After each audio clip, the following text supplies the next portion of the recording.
So, Cliff, birds or how to be one? Over to you.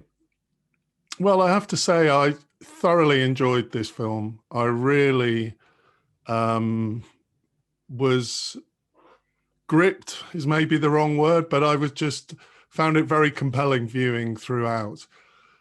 Um, I think it was almost the film that I really wanted it to be. It kind of fell slightly short of, and I know that might sound kind of ridiculous because it's the film that the filmmaker wanted to make, but it came so close to what I wanted it to be and fell slightly short. And I think the reason why I say that is um, that I felt a great kinship with this filmmaker.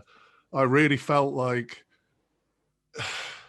you know, I saw some of my own work, some of my own artwork in this film. And so that piqued my interest very, very early on. You know that I've used the kind of the tour or the lecture format as a way of kind of where you're saying something that might at first seem ridiculous, that your eyes may be showing you something other than you're hearing from the tour guide or the lecturer, and that it becomes believable. So when we had that scene in the park in New York where the guy had a group of people and he was telling them the different birds they were seeing, and in fact we were looking at human beings, I felt really quite moved at that point because I really think there's, for me, I think this comes down to what I love about making artwork, that or viewing artwork, that one of the things that art is about for me is about seeing beyond the material aspects of the world, especially when we're looking at the mundane. And I think that this device that was used of that little tour in the park, I find that very effective because, I think if you're there, you can actually see the birds. That's the thing I really like. You can see the birds. The humans stop being humans and become birds, become what, if the person is delivering it well, and convincing, you go with the tour guide in that case, and you see what, you see beyond what your eyes are showing you. And I loved it because I think in some ways this was the strength of this film for me. And this is why I felt a great kinship with what he was trying to do. I do think that this is a piece of art. I think it's interesting. I was thinking about, what deserves to be shown in a cinema and what deserves to be shown in a gallery. And I think this is cinematic enough to be shown in a cinema, but it's clearly not a feature film. It's a work of art, I think, and it's neither a documentary nor a fictional feature. It is an artwork, and it could easily show in a gallery. I'd be quite happy sitting in a gallery watching this film. And I think, good art house cinema, or maybe a certain type of art house cinema, can straddle the two, can be in the gallery, or the cinema.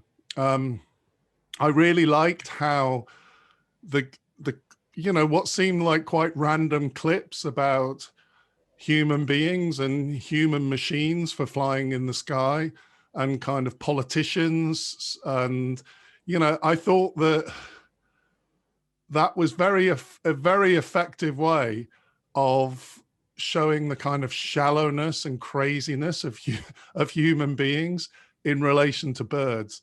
So at some level, you're hearing these people saying these crazy things about, becoming a bird, and yet they don't seem the crazy ones. I think the kind of random clips of different human-made flying machines actually kind of provided a very powerful, beautiful kind of contrast. The thing I really loved about the people talking about the birds was their sincerity. I think that that's what makes it real for me. That's why this device of the lecture, the tour, the documentary, that at face value is saying something that is ridiculous, but actually, you know, if you allow yourself to go with it, it becomes real. And I thought this film did this really well. I don't think it was cynical. I don't think it's taking the Mickey out of out of the people that are talking, the people that are having this real experience, the people that are experiencing what it's like to be a bird. I think there's something really authentic and sincere about it. And it really reminded me of a couple of other works. I don't know if you thought of this, but that exhibition we saw at the Tate Modern, actually, I've got the poster behind me, the Ilya and Amelia Kabakov with the How to Meet an Angel work that they made, you know, with all the instructions on how to meet an angel and diagrams of ladders to climb in the sky to, you know, I think it shared something of that. We were both really excited with that room in the Tate Modern, you know, which displayed that work. And the other work it reminded me of, and I'll put links to these two works in the podcast description, was a British artist, Marcus Coates, who got people to, he recorded bird song, and he slowed it down to a very slow pace, and then he got people to mimic the slowed down bird song, and it was just, it didn't sound like bird song, it just sounded like really weird singing almost. And then he speeded the film up, and these people were completely reproducing the bird song. And because the film speeded up, they even looked like birds the way their heads were moving. And it's, you know, that I think those two works, this film really reminded me of what I loved about those two works. And although it's quite different, that's why I was very excited about it. And I think there was a beautiful moment in the film, probably about 2/3 of the way in, where it just shows several minutes of people in the street in New York. And there's something that film had completely seduced me by that point. And I was seeing these people as moving like birds. I was really quite moved, because they were just random shots of people in the street. They were not explicitly moving like birds. It wasn't like they picked shots that looked a bit like bird movement. They just picked normal shots of people on New York City streets. But I could see that you know, these humans really shared something with the birds. I just loved so much of it. You know, I loved when the guy was describing which was more, you know, with sincerity, which was more dangerous, taking off or landing. You know, I just think that was I was so on board with that. Where I think the film slightly fell down in my book was, I think the play was really pretentious. I think the play ruined it for me. You know, we had the Aristophanes story at the beginning, and I think that gave us the framework of, you know, the story that the film was based on, and I found the play just, you know, overkill. We didn't need to see the play of the story. It just seemed ridiculous. There were moments in it when I quite liked the kind of extreme depictions of birds. So I thought that some of the actors, when they were performing as birds, I did quite enjoy some of those extreme depictions. You know, you could clearly see they were having an experience, and I liked that. But in general, I found the play just a complete distraction. And I don't know, I think the play perhaps was more cynical. The play didn't feel like it had the same sincerity as the rest of the film, and it kind of took something away from it for me. So, you know, I loved this film. I really loved it, and I admire what the filmmaker did. And maybe because I wanted it to be something, I've missed something about the play. You know, maybe I should watch it again and give it another chance, because, you know, I'd be interested to see what you think. But that took something away from it for me. Wow. The Ilya and Emilia Kabakov piece you talked about, I loved that piece. You're right. I also found your description of the film just then more compelling than the film itself. I thought this is the sort of film that gives experimental cinema a bad name, in my view. I thought it was irredeemably terrible from minute one.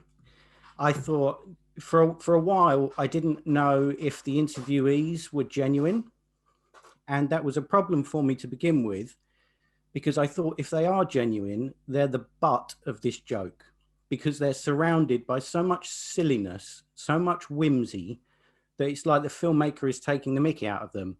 And about 40 minutes in, one of the characters is reviewing the footage and says as much. He says, "You're making us look ridiculous."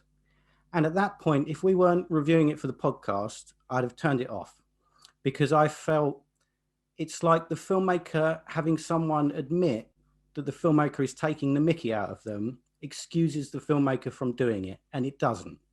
And the same character then says, "Oh, I see, it's a postmodern film." Now, I think there should be a general rule that if any text admits that it's postmodern in the text itself, it should be avoided at all costs, because it's it's a parody of postmodernism. And of course, parody is a kind of characteristic of postmodernism anyway, but that excuse is the sort of self-serving circularity that gives postmodern discourse such a bad rap, I think. And anyway, it's 2021. Who's still describing contemporary cinema as postmodern? I found it horribly unfocused, disjointed, all over the place. It cuts to Donald Trump at one point where he's talking about a border wall, and you think, oh, is he making some kind of political point? And then it moves away from that and just kind of drops it. I agreed with you about the theatre. The theatre production of Aristophanes was again like an offensive parody of avant-garde cinema, of avant-garde theatre.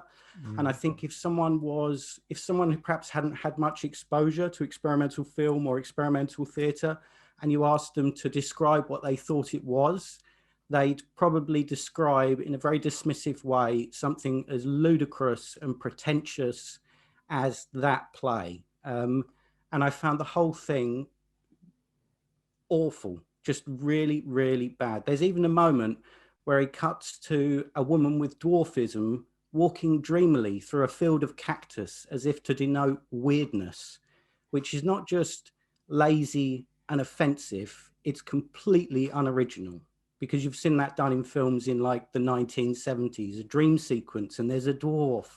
I just thought it was completely absurd. And I have to say, I didn't see any sincerity or any authenticity in this at all. There was a point where I hovered my finger around the cursor to see how far in I was, and it was about 40 minutes. And I made a note, and it said, I'm 40 minutes in, and no one has said anything interesting at all. And that's a real testament to how badly this film fails, I think, because I think some of those interviewees, at least, were being genuine. I think some of these interviewees had a genuine passion for birds and genuinely wanted to be birds. And that's such a fascinating thing, that anyone with an ounce of kind of patience and talent and insight and vision and compassion could have extracted some extraordinary conversations from those people. And instead I found the whole thing ridiculous and stupid. And eventually it made me really angry, because I thought cinema is an art. And I don't mean that to sound grave. I don't mean all films should be serious and challenging and difficult. There is room for everything. There's certainly room for levity and even whimsy. But my point is that cinema, like any other art form, is a craft, and it takes work and vision and patience and discipline, and none of those things were in evidence in this film. I hated it. I don't think I've seen a film that made me that angry in living memory. And I was really surprised you liked it as much, because I love your work, and I wanted it to be the sort of film I always think you would make about birds and pigeons, that kind of honest, frank, you know, I'm going to talk about birds and these people want to be birds. I'd be completely on board with a film like that. But this one was just a bunch of stuff. It was stuff all over the place. And I think there's no problem at all with having a complex and free-floating kind of thesis or through thread, and perhaps losing it here and there and coming back to it. That's absolutely fine. But this felt like it was just a guy who was wandering about with a camera, making people do stupid things. I didn't find any of his questions remotely penetrative, insightful. They didn't really elicit much at all. I found it horribly self-indulgent, and I hated it. That's interesting, I think, because, you know, I don't think I disagree with you actually.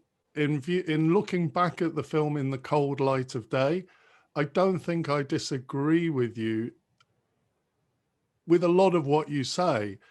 I think the thing is, it makes you realize, doesn't it, that what you bring to a film really determines what you see, you know. So especially with films like this, you know, part of the way you're going to interpret the film is going to be down to what you bring to it, you know, what other films you've seen, what you've been thinking about that week, what it reminds you of. You know, and I think because I felt the kinship in terms of my work, I mean, you know, as you know, I am making a film about pigeons, and there was a lot that I thought, oh, I'd love to have that in my film, you know. And so I think that because I was bringing that to the film, I was very responsive to that, and it did seem to have an authenticity to me around that. It started losing it once I agree with you, the scene where you know, he questions the whole thing, and I absolutely agree with you on referring to it as postmodern. That a lot was lost at that point, and it did go downhill from there. Although there were still bits that I did really like, because I really loved were there 9 steps to being a bird? Were there 9, or there were 8? I lost 9? interest completely. Yeah, I think there were 9 steps. And I think the closing scene is the guy, you know, flapping his wings by the sea. And I really liked that. I still really liked that. I think if you took out all of that other stuff, if you took out all of the play and that conversation, and where the director, you know, is shown as well, introducing himself, I think it would be, you know, a 45, 50-minute work that could be shown in a gallery that is, you know, it would be, for me, would be really good. But I think it was ruined, and I don't think it's unfair what you say of it. I mean, I think I'm reviewing the film I would have liked it to be, that it almost was, but it wasn't. Whereas you saw it more objectively than me, because I think I wanted it to be better than it is. Yeah, I think you're right. I think the guy at the end there, when he's on the rocks and he's doing quite a good bird impression, that's the sort of thing, abstracted from everything the filmmaker did with his footage. I think that would have been interesting. And I don't think I found the film cruel or anything. It was too toothless to be cruel. It just felt so dumb. I felt like the filmmaker didn't understand who he was talking to, had no kind of insight into what they were saying, and certainly didn't have any idea how to really present it, except through these pretty lazy chapters, as you say, these numbered chapters, flight and wings and finding your voice, you know, stupid, really ridiculous. And I think it was I I ran out of patience with it before there was even a frame of footage. Right, there was because it opens with like a scrolling title card of the story, the Aristophanes story. And I Yeah. thought, okay, fair enough, a story by Aristophanes. And then it said, this film is inspired by that story. And I thought, why would I care about that? Why would I care? It's fine to present the story and then allow me to make my own inferences. But to tell me this film is inspired by that story was just indicative of the self-satisfaction that imbued the whole film. You know, like, look how clever and interesting these parallel. I just found it so smug and stupid. I mean, I guess that's a really common thing that you see at the start of films, don't you? Inspired by real events, or, you know, based on a true story. It is almost a cliche. There's a difference, though. There's a difference between saying inspired by true events and presenting a Greek myth and saying the film you're about to watch was inspired by that Greek myth. Oh, was it? Yeah. Who cares? Yeah, you see, I didn't notice that, but I take your point. It is. I don't like films that require me to read several pages of text at the start. I think, you know, that's a really ineffective way to start for me. It switches me off. I panic. It makes me panic that I'm not going to be able to read it in time. Yeah. And, you know, I much prefer to be eased in with something visual or with some sound. You know, so I was already thrown off a bit off guard. But I guess I kind of like the you know, this, as you say, the steps to becoming a bird, which I really liked. I really disagree. We really disagree on that. I really liked the steps on how to become a bird. But what did you like about them? That they were written down, or the way people responded to them, or? Well, they had a seriousness about them that if you were going to write the steps to becoming a bird, these are this kind of made sense. Right. There was a kind of narrative there. There was a logic to it that if you were going to become a bird, these could be the 9 instructions. So I think that they gave some. The film wasn't as I disagree with you that the film was quite as chaotic and random as you suggested, because I think that did give it a structure. You know, how close the what we saw fitted the particular step. I don't know whether that really worked, but that did kind of. I did feel convinced that we were watching. You know, a kind of manual on how to be a bird, which was promised in the title. And, you know, I wanted that film. When I read the title, knowing nothing about the film, that's what I wanted it to be. So, you know, I think that the titles actually worked very well, and that without all that extra theatrical stuff, absurd theatrical stuff, which I agree, you know, does give kind of avant-garde cinema. It's exactly what, you know, people would criticize. And I mean, I'm glad you didn't like that as well, because, you know, it's like, I never know. It's really hard, isn't it, to know when you're looking at something that would be avant-garde or, you know, abstract, or, you know, and sometimes you might not like something, but then when you hear the artist talking about it, say, or the filmmaker, you see it in a different way and you like it, and you don't always know how to approach this work. So I always wonder when I'm watching something like this, am I missing something? You know, have I missed something about this theatre bit that, but, you know, in listening to you, I was pretty convinced that no, actually, I didn't like that for a good reason.